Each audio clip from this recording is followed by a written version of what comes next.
Did you look at my cat? What's going on? It's not a big deal, because I'm not. I would like to call to order the Winthrop School Committee meeting and public forum on Monday, December 9th of 2024. This meeting is being held in the Neil Shapiro Center for the Performing Arts, 400 Main Street. It is being recorded to be televised on WCAT later. May I have the roll call, please? Ms. Leonard? Mr. Lettieri? Yeah. Mr. Martucci? Yep. Ms. Petrie? Mr. Purinton? Here. Ms. Barry? Here. Ms. Powell? Here. Please rise to the Pledge of Allegiance. Ms. Berry, can you lead us? I pledge allegiance to the flag of the United States of America, and to the republic for which it stands, one nation, under God, indivisible, with liberty and justice for all. Thank you. We are going to open up for a time of public comment. The subject of tonight's meeting is our budget for this year, upcoming year, and our options for an override. And we do anticipate taking a vote on the override tonight. I welcome all of the people who are here. It's great to see so many. I ask that we limit our comments to 3 minutes each, and I just want to open the floor, and if you have heard somebody saying what you want to say, then affirm them, but help us to keep the conversation moving along so we can hear from as many people as possible. They can't hear us. Do you want to use the microphone? Or? Do we have them? No, it's I not. can talk louder. It's not. The thing is, it's not wireless. So if somebody wants to use it, they can come up and speak over here. At the counter, it's set up, but it's not wireless. Okay, so for the individuals in the crowd, Yes. I'm going to ask that you also speak up. If you are not comfortable doing so, I can ask. We can turn a microphone, but you'll need to come up here. So 3 minutes. Ask that we limit our comments to 3 minutes so we can get through as many people as we can. And with that, I will open up the floor to the public. Please. Hi, I'm Caitlin Burrows. I am a parent in Winthrop. I have a daughter in 2nd grade. I'm also a member of the Yes for Winthrop's Kids Citizens Committee for the override. And I apologize, I do have to leave early, so I wanted to speak early. But I wanted to encourage the school committee today to affirm the vote that was put forward by the financial subcommittee 2 weeks ago. The strong feeling of the citizens campaign and the volunteers is that we really want to go forward with the full number. We think it's important for the long-term stability of the schools to not have to come back in a year or two and ask for another override. We think we really need to work on creating a culture in Winthrop that is used to overrides and used to these funding asks, and we want to make sure that we're not coming back too quickly when people already feel like there are a lot of priorities, all of which are very important, equally important in terms of having a cohesive and safe community, and we want to make sure that we're being able to give them all equal attention. So our discussions have really affirmed that we really want to see that 4.95 number again. We think the stability fund is incredibly important. We want to make sure that we're able to maximize that for as long as possible. And just that's where our energy is, and that's what we really want to be helping you fight for. So I'm speaking for myself, but also on behalf of the other volunteers. That's really where our feeling is, and we hope that that's the conclusion that you come to today. Thank you.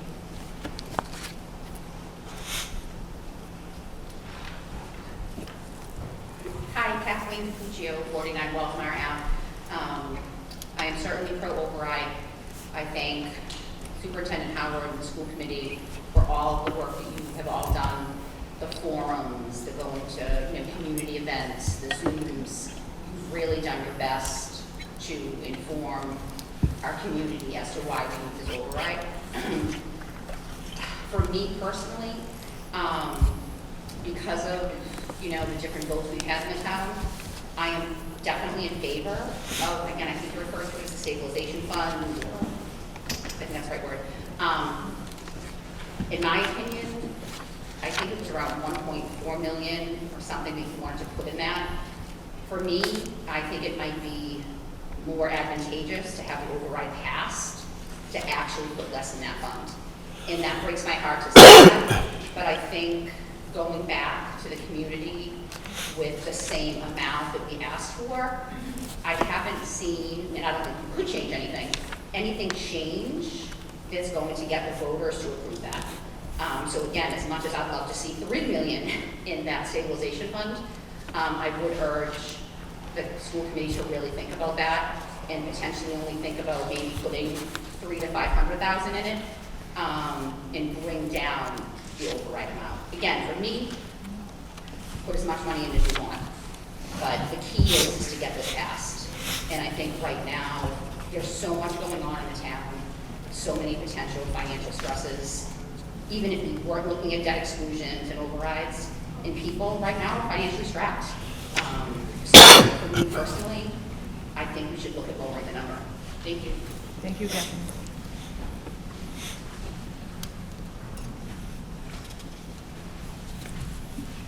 Yeah, come on in. Come on in. Take a hand out.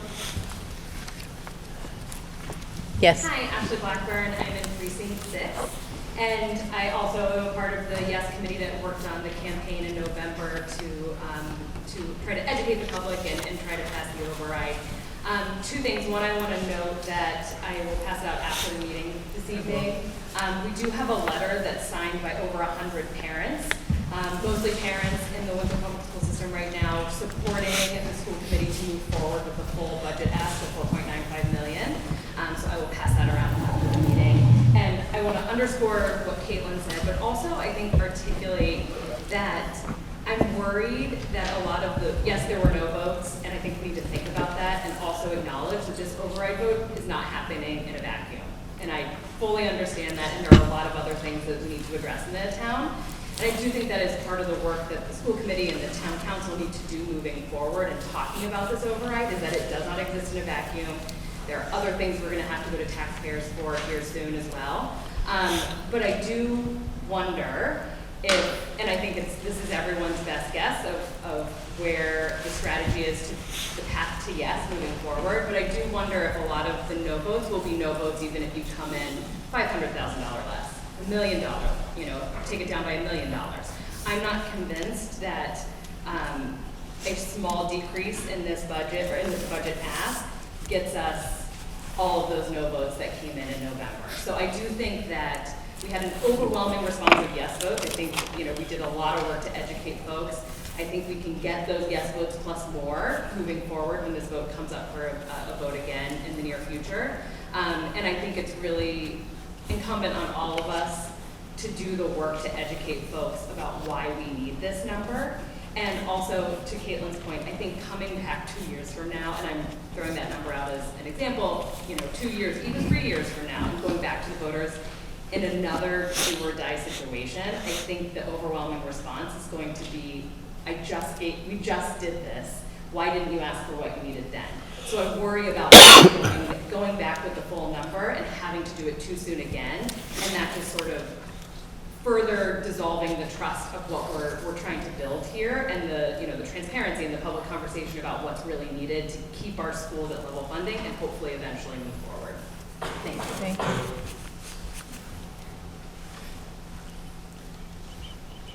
Yes, please. Hi. Can you hear me? Yes. Okay. I'm going to sit down. I'm Jenna Mary. I'm a senior at Winthrop High School. I've spoken to Ms. Howard and what strikes me here is the loss of community identity and pride in the packet that was provided down there, diminished community and cohesion. Do you think that the override did not pass because there was not much information given out to the town, to the citizens?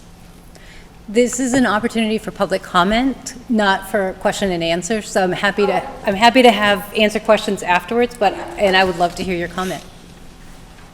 Sorry, that was a comment,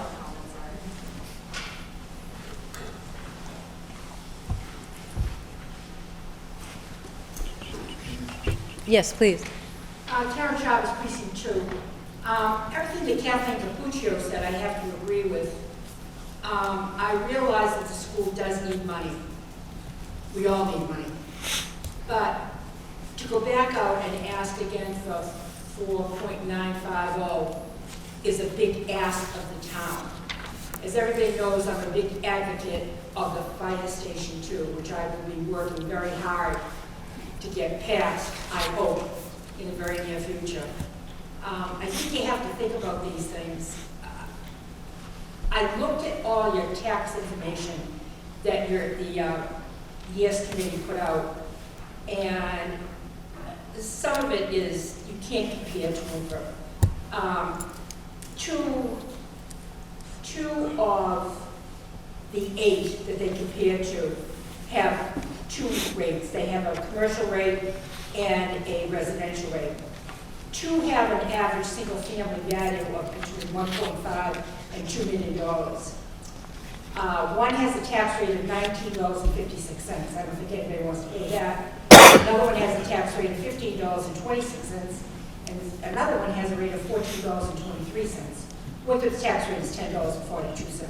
We are going to have a slight increase for 25. I don't know what that number is, and I couldn't find it. But I think you have to think about all these things.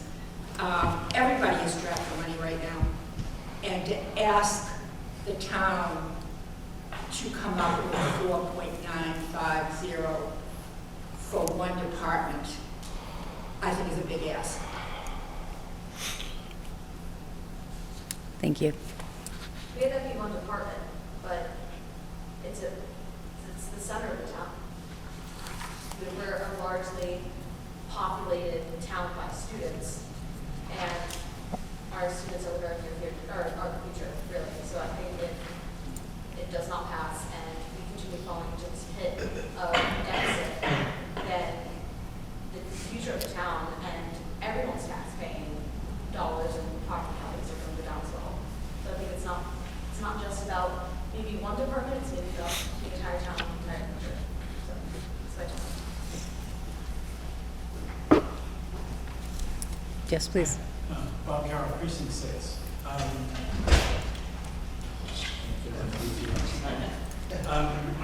So I'm just, one of the volunteers that helped with getting the signs out last time on behalf of the school committee and the town of Winthrop. And I just think we have something backwards here. I think I hear there's been lots of criticism about how we didn't do this or we didn't do that or we did this or did a Facebook post that. We're here to advocate for what the school committee needs. You need to tell us what you need. We need to tell us why you need it. And we will go and tell as many of our friends and make new ones as we can to get that accomplished. So we're looking for leadership from this blue table and the town council to tell us what all you need. All I've been hearing from reading what I've been reading and having additional conversations with maybe the average person doesn't have with the town council and the school committee is that it's going to be not so great if this doesn't pass. 30 teachers and extracurricular activity fees going really, really high for people. And so I understand it's not the right time to ask for more money. It's a tough economy. My daughter's in 8th grade now. She's not in 8th grade when there's a better economy. So I'm really trying to get something passed here that is not going to impact her next 4 years through the Winthrop High School. And that the cost last time we were bantering about was about $75 for the average person. That's a hell of a lot cheaper than private school. And that's what a lot of folks who are spooked by what happened on this vote, losing by 1,500 votes, are starting to think about. And how can they stretch beyond their means to start to brain drain the school and move some kids out of it. That's not what I want to do. That's not something I can financially do, not without major sacrifice on my part. And I think those are the people that voted yes. Those are the people that supported the school. They care about the kids. They want to make sure we're doing the best we can for them. And I should just say, it isn't the best we can for them. It's the level of what we're doing for them now. We aren't the best school system, no offense to you all. We are doing all right. We're plucky for the size of the town, but there are comparables that are doing better.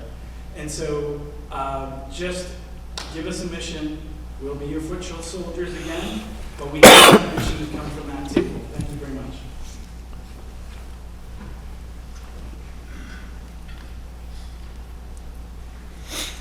Yes, please. Suzanne Swell, Precinct 4. I too have been out on the job, talking to the communities and hearing what people have to say, and it's interesting because I have never seen a school committee be as careful about a budget as I have seen this one be over the years. I mean, down to the penny, you have talked about what the needs are. And so I trust that when you say and you vote in the subcommittee that we need 1.9, I am all in. And it's interesting because if we don't get that, then the town is going to suffer on the other side. So now that I've switched sides to the town council now, we're not going to have the money because we're going to have to give it to you if indeed these kids don't get the education that they need. It's funny because I'm not sure that everybody, it's hard to explain a budget in the schools. It's easier to explain a budget when you're talking about a building or you're talking about a fire station. You can actually pinpoint the specifics, but as all of us know that have served on the school committee, this is a budget that changes every single day because a teacher leaves or something happens or whatever. So it's a very hard budget to really understand and explain, particularly when you have about 2 minutes at a door, or you have 3 minutes because somebody will listen, and I'm going to go over if I don't say this quickly. So, but I think good schools do ensure that students acquire knowledge and skills. And schools require well-trained teachers. How much money are we spending on professional? We need an updated curriculum all the time. AI has changed the way in which we think about learning. We need a learning environment that fosters critical skills, so even though we have computerized programs, we need to understand that that teacher in the classroom is so critical to teaching students to think critically and creatively. Students serve a community, the schools serve a community as a hub. I mean, how many people go to games? It's parents and teachers and kids. I mean, we're at theater programs. How many times do we have in this community something other than the schools to promote a wide community healing and development? Economic growth.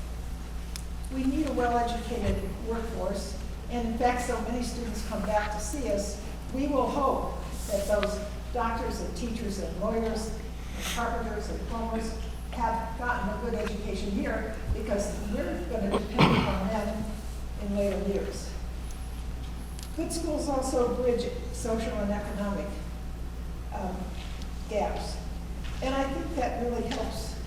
I think we do a good job of that, and I think we're working very hard on it.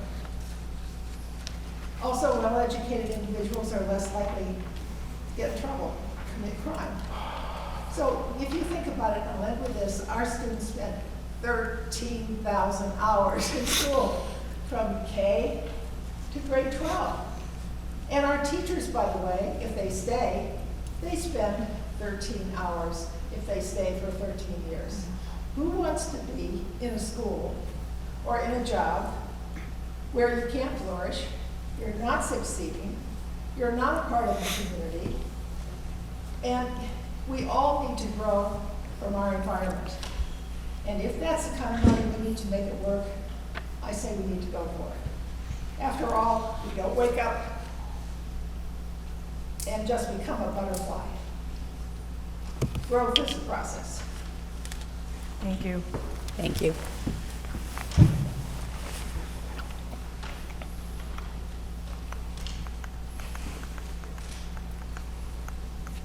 Yes, please. Hi, I'm Julia Hamilton. I'm also a parent, District 365. I think it'd be helpful, I think it was stated how much it would be potentially per taxpayer, and it's a pretty nominal amount.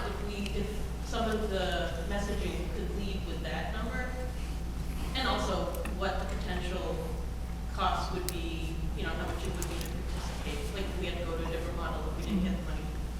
We know the number of teachers potentially, but, lead with some of those numbers. I think people understand the value of the schools, but I don't think they understand that this, you know, the schools are one of the biggest expenses for our town, and it's a very integral part of our infrastructure and operations in the town, so we can't, I think we need to let people know how much it is gonna impact them, and it doesn't seem like it's that big an impact. I know people are under financial stress for sure, but if that could be more explicit, I think that would be helpful. But you. I thank everybody for all the efforts to get this passed and, you know, try to get it passed in the first place. Thank you. Yes, please. I'm PCC, and I have 3 young children, so perhaps maybe more stake in this than a lot of, townspeople do have. One thing that I keep coming back to in my mind that I feel like maybe put us in the position we are in today, which, as we all know, maybe isn't ideal, isn't as bad as it could be, but potentially could be a lot better, is that 15-year figure, that we have gone 15 years without an override. I think to your point, ma'am, is part of what we need to ask for as much as we do now. Like, I think taxpayers in this town maybe got a little bit of a break. We need to be thankful to Lisa and the staff and team for really being wise with our spending, that we haven't come to taxpayers sooner to ask for an increase. So this override really is well overdue, and I think that is key in shape framing up why we think the 4.95 is still crucial to come back for, as opposed to something smaller and reducing the budget. We really just need to underline the fact that this is really to keep us at those base level services which we owe our children. Again, personally, I do have a lot of stake, but I do think there are valid points for why the town in general will benefit from this. I think, Suzanne, you touched on it, but like the fact that keeping our kids well educated will keep them engaged in sports, keep them engaged in activities, things that will keep them off the streets, maybe getting into trouble, could be a detriment to our community. So, share that. Thank you. Yes, please. Hi, that's Serena, precinct 2, I think. I have 2 kids in the schools right now, grades 3 and 5, and I have to say I was pretty demoralized after the vote got turned down, and I was very pleased to hear that there was going to be another shot. We've been here for 12 years. We love Winthrop. Our kids love the schools. We don't want to have to think about other options. And all I did, I'll be honest, all I did last time was stick a sign in my yard. I'm happy to do more this time around. This truly, we've had such amazing experiences in the schools so far.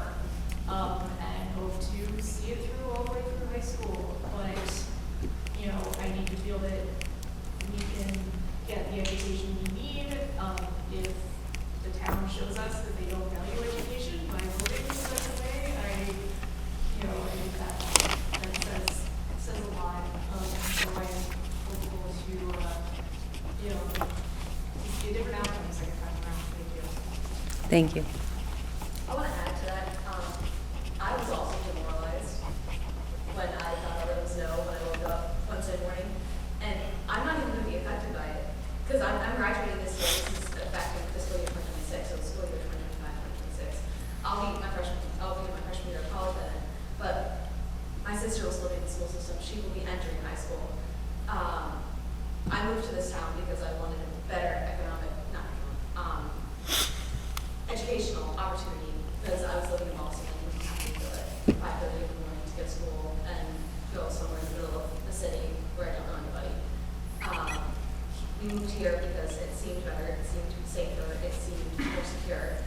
And now with 3.5 million budget cuts, my sister is now going to be facing that, and your 3 kids and everyone else's kids in here are going to be facing that.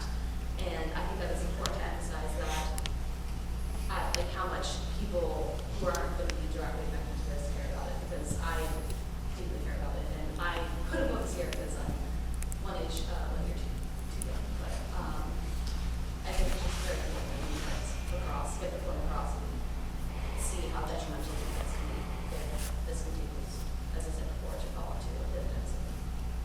Thank you. Yes, please. Gentlemen, Johnson, Precinct 2. I apologize for being late, but I did want to just talk about the strategy of timing. It hasn't been discussed as to when this would be brought back before the people. Would it be in conjunction, for example, with the fire station, or were there strategic advantages of just going separate, just one? So I'm just curious if that's already been discussed. Also, forms of communication, dissemination. It feels as though like we could go a little more grassroots and almost treat it like a campaign, you know, like a political campaign, and kind of get into those, not just social media, but like someone was saying, kind of getting into every single group, every single club. And I do want to point out a couple of things that I've heard over the last few weeks that I think is important to know. Some people just don't care. It's like, because it doesn't affect them, and then even when you tell them that their property values are going down, they're like, you know, I'm staying, so why do I care if their property values? So it's more to it. There's got to be some, I mean, as far as timing goes, I think that we lost by a lot, but there was also a lot of people in town at the time. If you delayed it until like sort of winter, where a lot of people are away, you might actually have more strategic time to get it passed. So, just a couple of points I just want to bring up that I didn't know if I had to discuss. Thank you.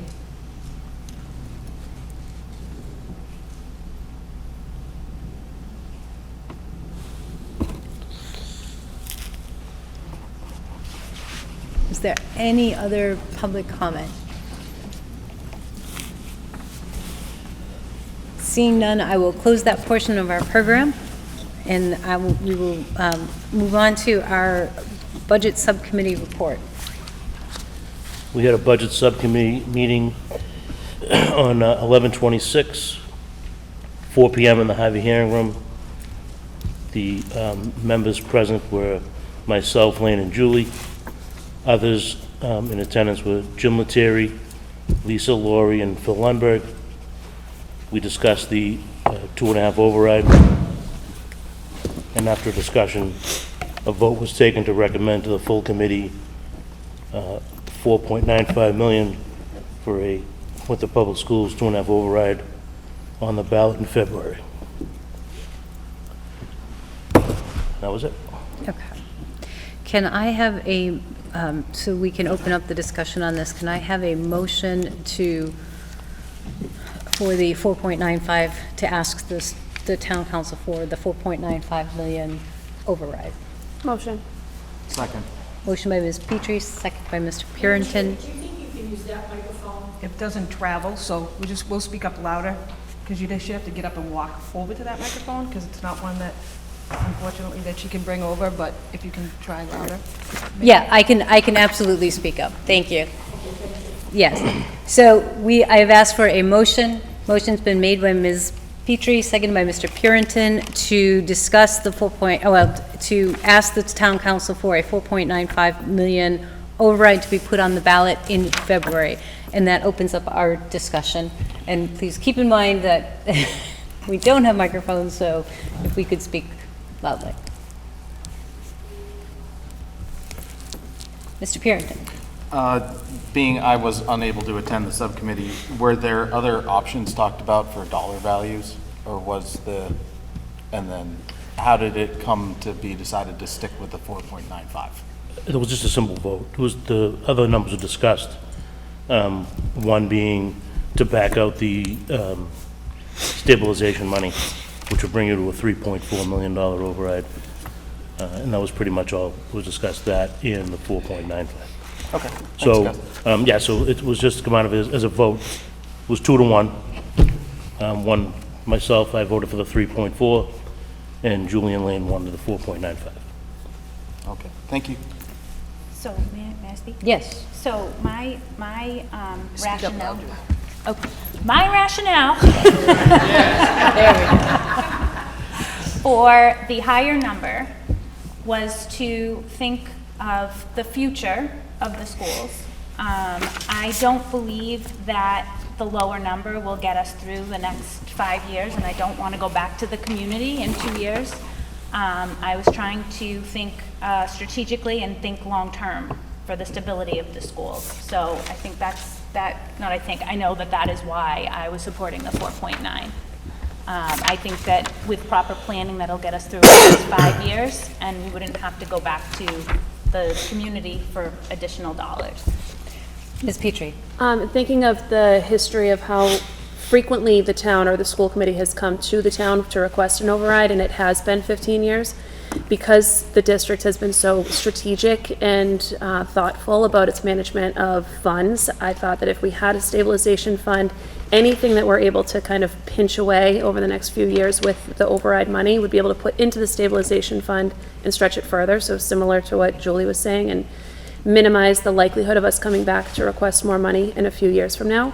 My thinking also is that the understanding that, the town council is looking at its financial procedures and putting away funding into the stabilization fund from the town's perspective. I think the school district needs to do the same if we're able to.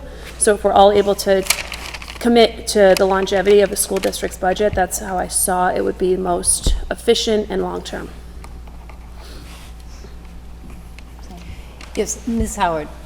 So I'm not necessarily having conversation about the number and the override figure that was determined with the budget subcommittee meeting, although I'm very happy about it, but I'm not a voting member of that committee. Louder, Karen? All right. Having an audience is helpful to me. I have to tell you that I think we invited approximately, we have 2,007 students as of today, so all families were invited and encouraged to come to this meeting. I did significant outreach to people to see how many people we could get in this room. And so I understand my audience and the people that I'm speaking to is sort of like preaching to the choir. I do want to point out one thing. So when we talk about the Winthrop Public Schools and the fact that we've been working on an under-level service budget for the past at least 8 years are the only years I'm going to speak to. Wow, have we done a good job, referenced by a senior in high school who shows up to this meeting independently without being asked. I had no idea you were coming. And speaks eloquently. That didn't happen overnight. Although it happened in kindergarten, first grade, second grade, right up through 8th grade in various public schools and in a different state. She's been at the Winthrop High School since 9th grade. And that is Winthrop High School, what you see today. So I think, because this is my job is to take care of children. We all know how well I play with adults in the sandbox. She's not great all the time, but I would be remiss if I did not give her her due.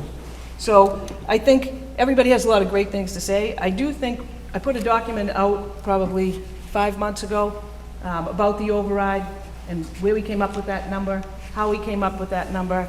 I don't know if people are wallpapering with it, but I'm going to put it back out again because I've heard a lot about people not knowing why we need an override, how did we get here.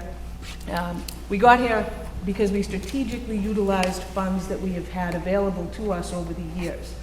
We did not go back to the school, to the town in the last 15 years because we didn't want to. We don't want to stress the town. We value the money being earmarked, additional funds for police, fire, DPW, and other community aspects of our community. Because without them, we are nothing. You don't know the inner workings of the Winthrop Public Schools, but when it comes to police, fire, and DPW, it's the touch of a button, and then there's a collaboration. And that happens every single day. So the school department, or I, speaking on behalf of my principals and administration and teachers, we don't want to see money coming out of any other department. But we have to focus on the school's budget. That's our job. My job is to inform the committee as to what the school's needs are, and that has been done. I think, I'll get this document back out, but for anybody who understands Proposition 2.5 override, Proposition 2.5 itself, you can't raise the taxes more than 2.5% per year, and the taxes generate the funds that support and pay for the schools and the fire and the police. I don't know if you've been shopping lately, but there is nothing in the past several years, especially the past 3, that has risen only 2.5%. I don't know if you've bought clothes, milk, paid your gas bill, paid your car insurance, your health insurance. So when people hear override, they think we're coming for something that is not, we shouldn't really need. I don't know how to function on revenue at 2.5% when the cost of providing public education, A to Z, is anywhere, our annual budget is anywhere from 3 to 6 to 7% higher in all of our categories. Health insurance alone, I want to say 9.5, but I have 12.5 in my head, but it increased 9.5% from one year to the next. And just like COVID, I didn't get a text message that that was going to happen as we were planning the budget. Other key factors in, how we got there, having a long-standing history of a below-service budget, year in and year out, doesn't make things any easier. It just builds up more issues for us long-term. We've exhausted the use of one-time funding, and boy, have we used it. Any penny that we had to get this school year to open without reducing teachers and growing class size and cutting programs, we used it.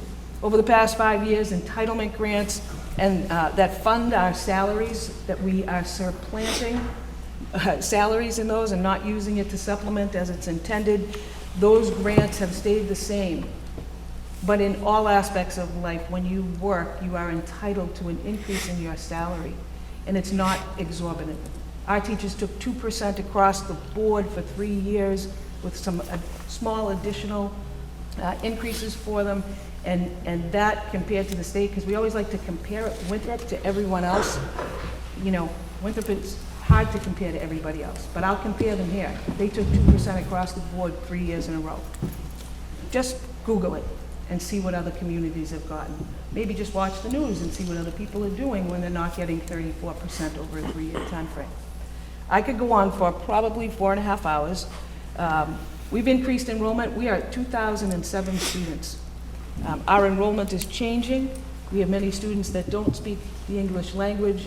We have people that move to Winthrop for our special education programs, and that's a plus, because we have programs in place that are pretty amazing and support students for growth, so that they have the opportunity to grow and are on the same level playing field as every other child in their classroom. COVID funding, could we have gone back for an override? If COVID gave us a lot of really crappy things. One thing COVID gave us was a large amount of money. Unfortunately, you had to use that money in a very specific time frame, or you had to give it back. Try that. We did a lot of work with our COVID funding to spend it on things that were going to last us anywhere from 3 to 5 years, and that was not salaries. We have accounting of every penny that was spent during that time frame, and had we not had that money, 5 years ago, we would have probably had, 4 years ago, we would have had to come back to the town. Call me not risky, but I didn't think going back to the town when we were hit with COVID to ask people who weren't working for an additional amount of money so that we wouldn't be in the position we were today. One, I didn't think it would have been successful, and two, I don't think it would have been kind, and it would have been, quite frankly, disingenuous to have money to put into a stabilization account that we didn't have while people were not working, so that we could have that money set aside to this point. We chose not to do that. Here we are now in a critical situation. I can tell you that the cuts that we will have to make, or the reductions in service of an override to whatever the extent that the community decides that we're going to have it, are going to impact kids across the board. We're the largest department in the town of Winthrop. Kids, I don't know, many people, obviously, if you're here, you have them. But at the end of the day, kids go home. And if there's nothing for them to do after school, they'll be home, they'll be in your front yard, they'll be in the neighbor's yard, they'll be in the middle of the center. And when kids have nothing to do, and they don't have anybody continuously reinforcing correct behavior, empathy, sympathy, how to care for other people, when that's not enforced in kids beyond 6 hours a day in our after-school programs, our extracurricular activities, our athletic events, then kids don't learn. And we're not able to get them to be active members of our community. When we talk about increasing funds, increasing fees for sports and other extracurricular activities, we're talking about boxing kids out of the same entitlement that every child should have, regardless of whether their parents can afford it or not. And the impact of that, to me, is just another level of inequity across the board and an eventual problem in our community, but also in our culture as we move forward. So whatever the will is, the number is the number. That is what we need. I understand that if that's not the number we get, we would likely have to come back to the community for a second bite at the apple. People are freaking out that they're gonna have to do this and they haven't done it for 15 years. I'm not looking for a pat on the back. I don't think the school committee is looking for a pat on the back or a trophy for not asking the community to help support the schools. I just, you know, the less money we receive, the quicker we're gonna have to go for another override, and that's the truth. It's not a threat, it's the truth, it's how the bank account works. So I will support whatever the school committee ends up deciding to do. And as far as getting the messages out and things like that, I want to applaud the override committee, who was, you know, first time doing this. People don't understand the school's budget. The school talked about the fact that, you know, there's a lot that goes into the school's budget. You know, I understand people don't want to hear it, and they don't understand it. What they will understand is when, you know, the fees are higher, and we're not giving our students an equitable education compared to the communities around us, who receive a lot more state and federal funding than we do. And then I will close my mouth. Mr. Martucci, can you comment on the breakdown of the 4.95 billion, what you would see, the stabilization, what you would see, and can you also talk about the need for next year, for the budget that will be the 2025-2026 budget? So we wanted to put the first year 1.5, was 1.4, I'm sorry, 1.4 into the stabilization, and the second year, out of the four, if we did get the 4.95, and the second year would have been like 150,000.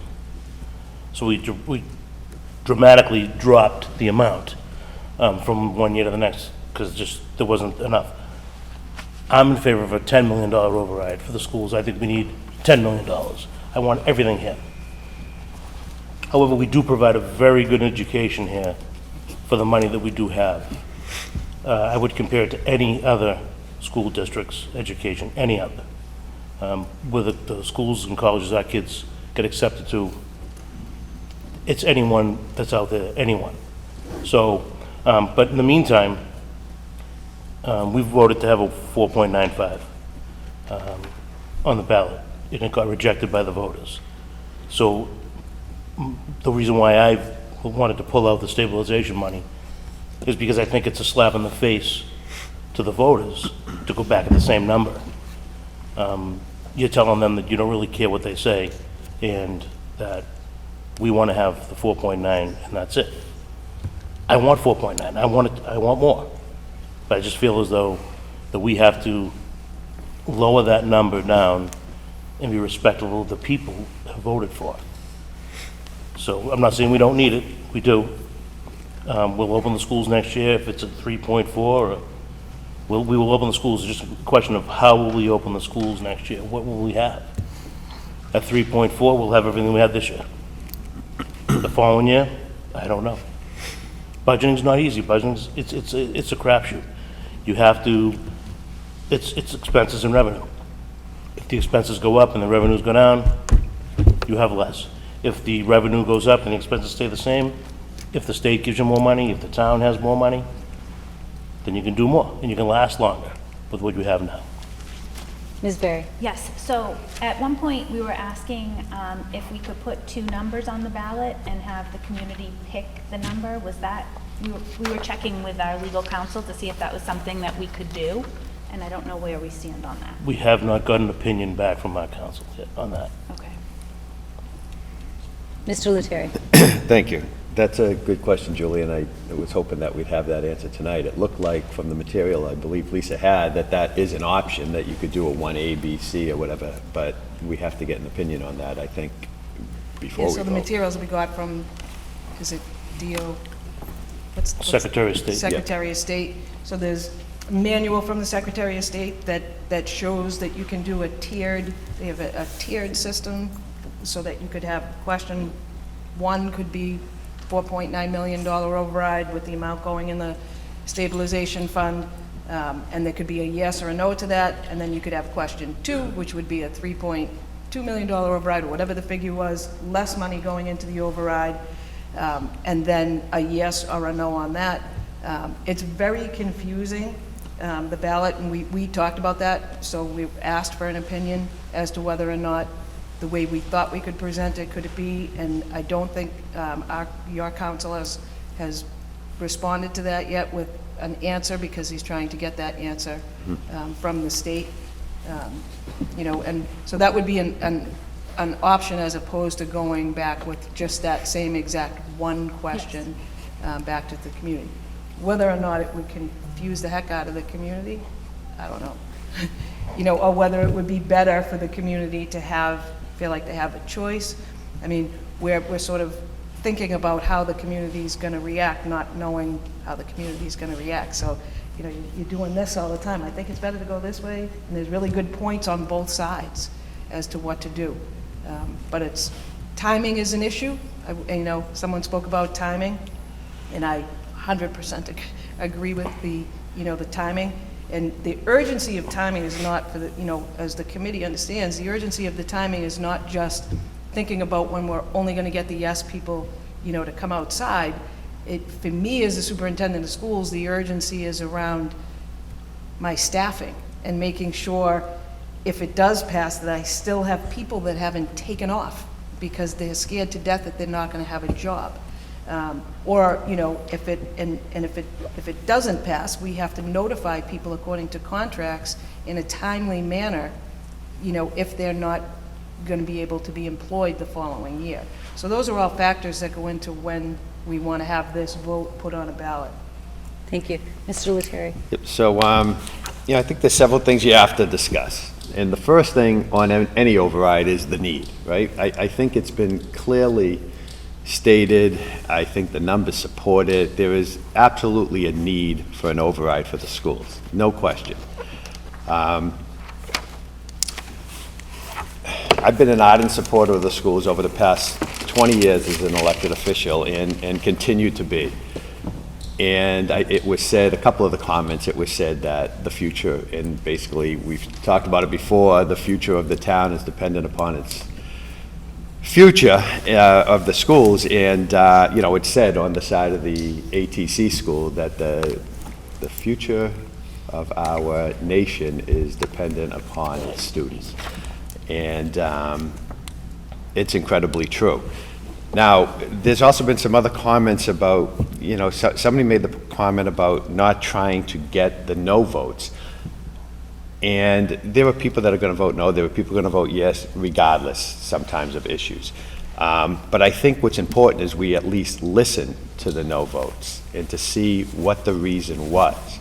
If the reason is we're just against overrides, then that's right, there's nothing we could do.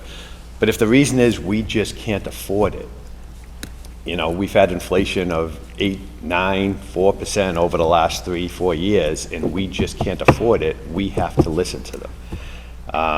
I think Gus just brought up a point too, saying it's very hard to not listen to the people. We had 60% of the voters say they were against this. I don't think they're against, and there was a comment about not supporting the schools. I think this town does support its schools.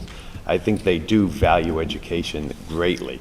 You know, there is only so much you can do. As a council and as a council president, there are also many other issues facing this town that we have to be aware of, and we have to do the best we can to address those issues, but to also understand the restrictions that families have. We put out a firehouse a couple years back, and it lost basically by the same percentage as this did, and we're looking at a less expensive alternative to come back with because we need it. The need is there, just like the schools. The need is there. The Education Stabilization Fund is incredibly important for the schools. We've discussed this for several years, trying to create this, and timing just never worked out. I don't think this is something we could step away from. I do believe with Gus, I'm actually at the 3.5 number. And I think you throw, even if it's a couple of $100,000 into a stabilization fund. My intention is to make a motion at a council meeting in the near future to change the council's financial policy in terms of free cash, so we can also contribute on an ongoing basis to the schools. And I think that shows more support from the council, as well as just the right thing to do, right? You know, and I know it's hard to get up and speak in public and speak in front of people, and I think sometimes things are taken the wrong way, and there was a comment about, you know, when to have an election and why, and it is absolutely 100% not the school committee's goal or mission or whatever to disenfranchise any voters in Winthrop. We want everybody to voice their opinion and voice their votes. We want everybody's opinion. We're not trying to dissuade people from voting or have it at different times because it will help us. We're trying to do the best we can. Lisa mentioned, the superintendent mentioned how timing is an issue, not because of that, but it's an issue because of contractual agreements we have with our staff, times of notifications that we have to put out. Excuse me for 1 second here as I wrap along. But again, if an override in some way, shape, or form does not pass, it will be devastating for the schools, but it will also be devastating for the town. If the schools are $3.5 million short next year, I mean, I know I, as a council president, I'm sure there's a couple of members of the council here, would absolutely look under, you know, we're going to have to rob from Peter to pay Paul, basically. We're going to have to take from other departments, and it's going to put everybody in an unenviable position, and we don't want to do that. And this is why, again, I would strongly and adamantly support a $3.5 million override. I just think to go back, you know, a few months after an override just passed 60 to 40, and to just tell people they just didn't get it or they didn't understand it. You know, our job is to educate, tell them the need, show them the way. You know, you can take them to water, you can't make them drink, but you have to show the need, and I think we've done that. But I think it's an insult to their intelligence, again, to just say, no, you were wrong, you have to give us this. They have to do what they can to help support the schools. I think they will. I think we still start a stabilization fund, and I think we see what happens. 15 years ago, we did an override. 16 years ago, we asked the town for a $6 million override, and it failed abysmally. It was horrific. The town reorganized and went to a menu option. One of the menu questions was for the school, and you're looking, you know, again, it was 15 years ago, but it was a relatively modest amount, and that amount lasted the schools for 15 years. And you know, this is largely in part to the superintendent and the way we manage money as a team here. COVID also helped. Would we have been back probably 3 or 4 years ago to ask the town? We probably absolutely would have been. But again, we do an incredible job. We have fantastic facilities. We have 3, I still consider them new schools, but I guess 25 years old, 24 years old, 8 years old, 9 years old. We're very fortunate, and this is because of the residents of Winthrop. They do value education. They paid for these 3 school buildings that we have, and I respect each and every one of them and thank them often for that. Again, I see the need. I support an override, but I would support a $3.5 million override. Ms. Berry. Yep. Mr. Lettieri, I have a couple questions in regards to some of the things that you had said.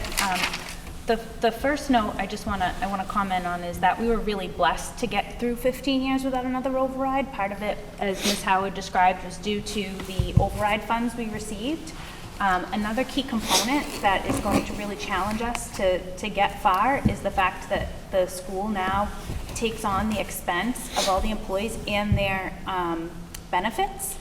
In this past year alone, the benefits went up about 10%, which was over $500,000 that the schools had to cover. And I don't see that changing. Health insurance goes up every year by a significant amount at any corporation. So that's something that we need to keep in mind from an increased perspective. The other piece that I'm wondering is you mentioned changing the policy around free cash. What type of free cash would the town generate every year that we could put into that stabilization fund? And is it going to be significant enough to help offset not having a chunk of change in that stabilization account to begin with? Can I answer? Yes. Okay. So, first, we could talk about the health insurance a little bit, because you mentioned health insurance, and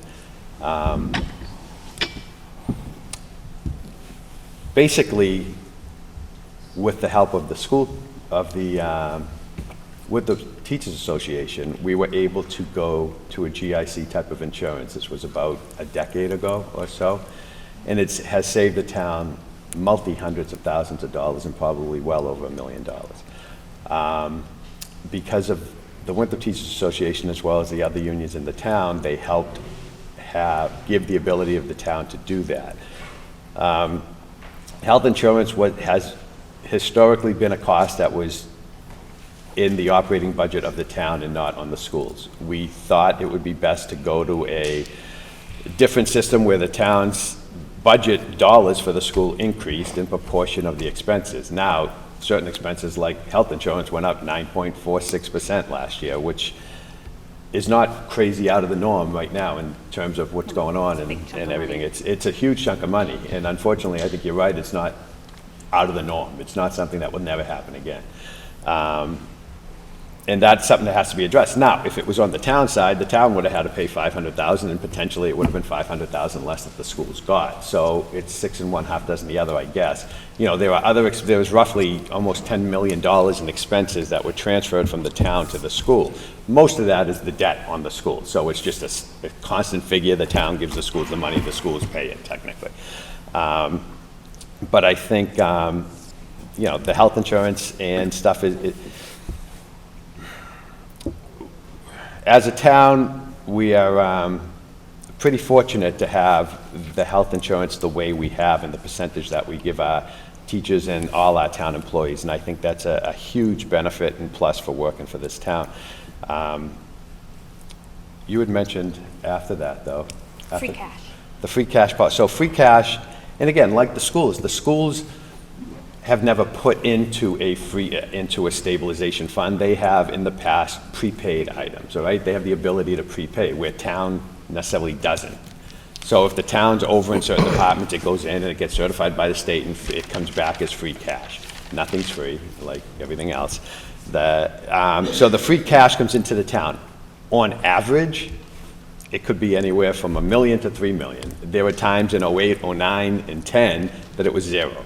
Right? So it's like a bonus. There's nothing guaranteed. We have a policy that we created where 30% of all the free cash that's generated goes into a general stabilization fund, 40% goes into a capital stabilization fund, and 10% goes into a building stabilization fund. And that building stabilization fund is capped at $300,000.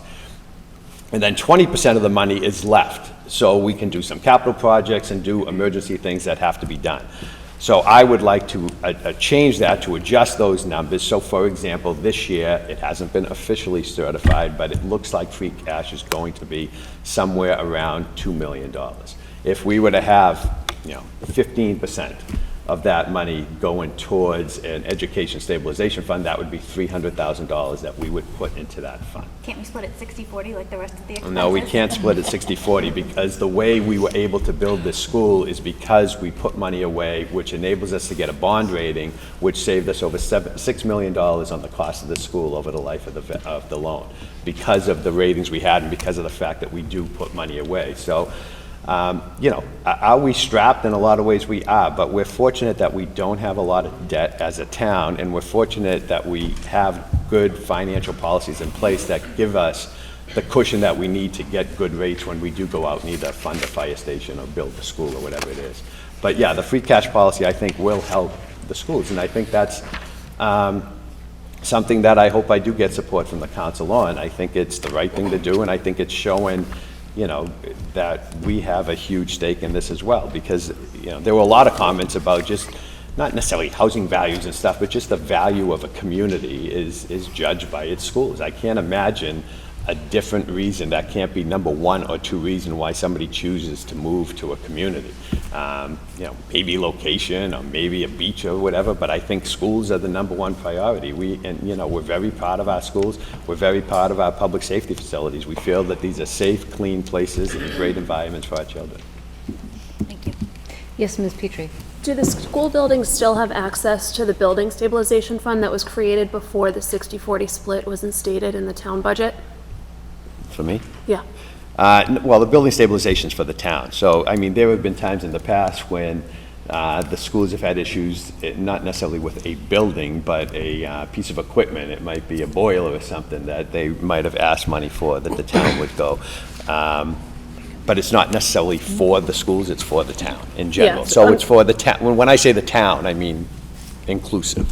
Okay, so the schools could access that fund? Could. Okay. Because I think one thing the other question was, if the finance proposal to add a percentage or to assign a percentage to go to a school stabilization fund, when do you anticipate running that by the council? Oh, I think it would be done. As soon as you mentioned that, you know, I would like to do it before, you know, once free cash is certified, which should be relatively soon, before we have motions to distribute, I would have a motion to adjust. Doesn't mean it's going to pass. I would hope I would have the support. But yeah, I think it should pass, and I would encourage it to pass. Okay, I think that would help. So you would probably, I guess to answer your question, you would probably know well before a vote is taken for an override. I think that would help reinstate maybe some trust, because some of the no votes or rationale that I'd heard from people is the change in the town's funding going from historically what we did was, it didn't matter what the percentages were, it was here's what the school is asking for, and now here's what we're going to allocate to you. When the change was made to be 60-40, and it was inclusive of the expenses like health insurance and workers' comp, that I think created a little mistrust in some people, at least that's what it felt like, because then shortly after, now we're asking for an override for the schools specifically, when the insurance increases outweighed the increase in the budget that we got from the town, so it actually operated like a budget cut in that school year. So I think that if the town council or, you know, finance committee was able to sort of show some not good faith, I guess it's not the right word, but make an effort with the stabilization account, I think that would help secure some more yes votes, just from people who are unsure about what's happening with the money. Well, I would just like to make it perfectly clear, the fact that we went to a 60-40 split is not why we're asking for an override.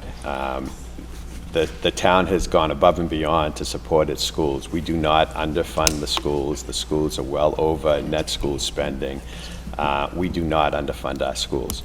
Do we wish we could give more money? We do. We also have a fire department, a police department, a DPW department, a council on aging, a library, many other items that we have to consider. And we are not overfunding any of those at the expense of the schools, believe me. So, you know, the reason why we have an override that is much needed for the schools is because the schools are tasked with many, many unfunded mandates from the state. There's an increase in the number of students in the schools, which increases at, you know, we have beautiful new schools. Unfortunately, we don't have an incredible amount of space. But there are many state unfunded mandates that put a huge burden, financial burden on the schools. You know, schools, somebody mentioned earlier about how, but it's very easy to explain an override for a town department. You could ask for an override for, you know, fire and say, oh, you need $1 million. Well, we need to buy 3 vehicles, this, that, and the other thing, and it adds up to $1 million. You can't do that in the schools. We could have a year with, you know, you could have special education costs go up millions of dollars in a year, depending on certain circumstances that may or might not happen within the town. That's not because of anything we did, it's not because of anything a family did, it's just because of circumstances that come up that are unforeseen and we have no control over it.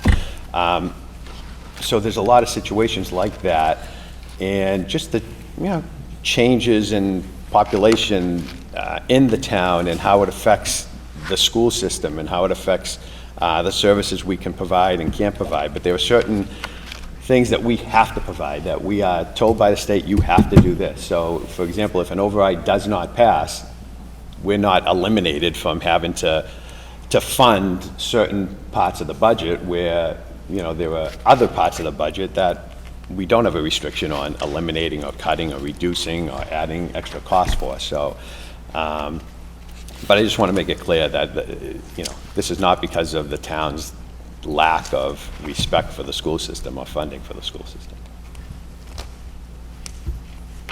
And if anyone would like an updated unfunded mandate list, I happen to keep a running list of the unfunded mandates that come across us on an annual basis, and it's extraordinary.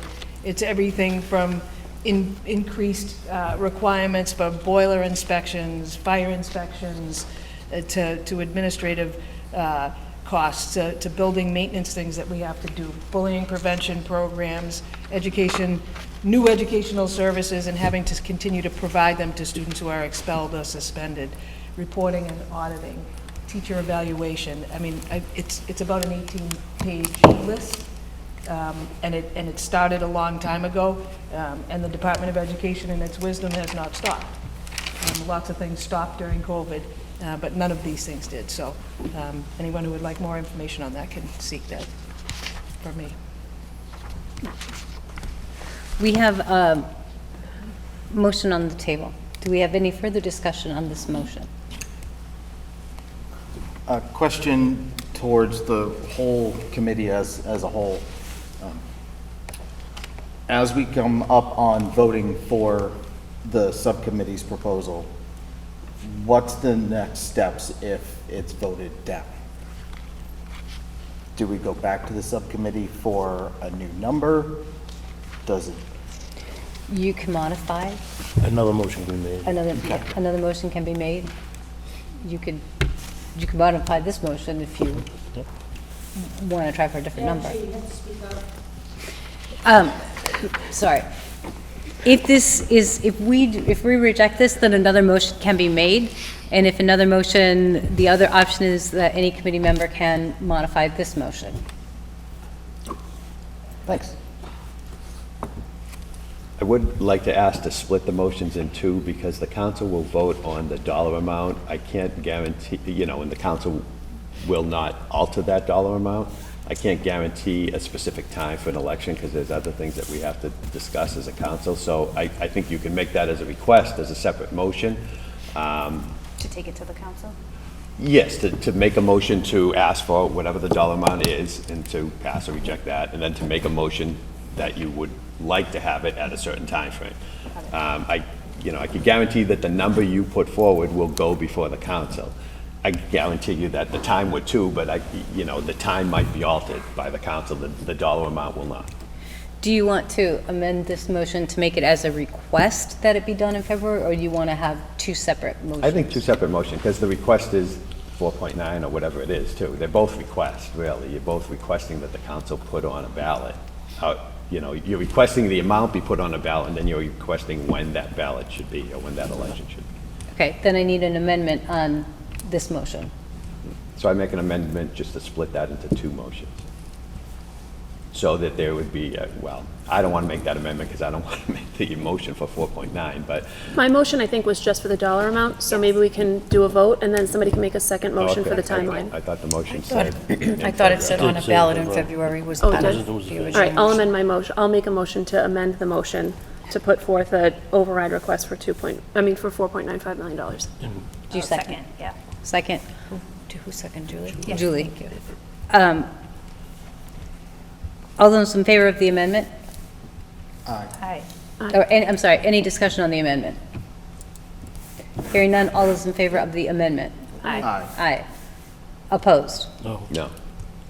No, Motion. sorry. Okay, motion passes. Yes, that's a good question.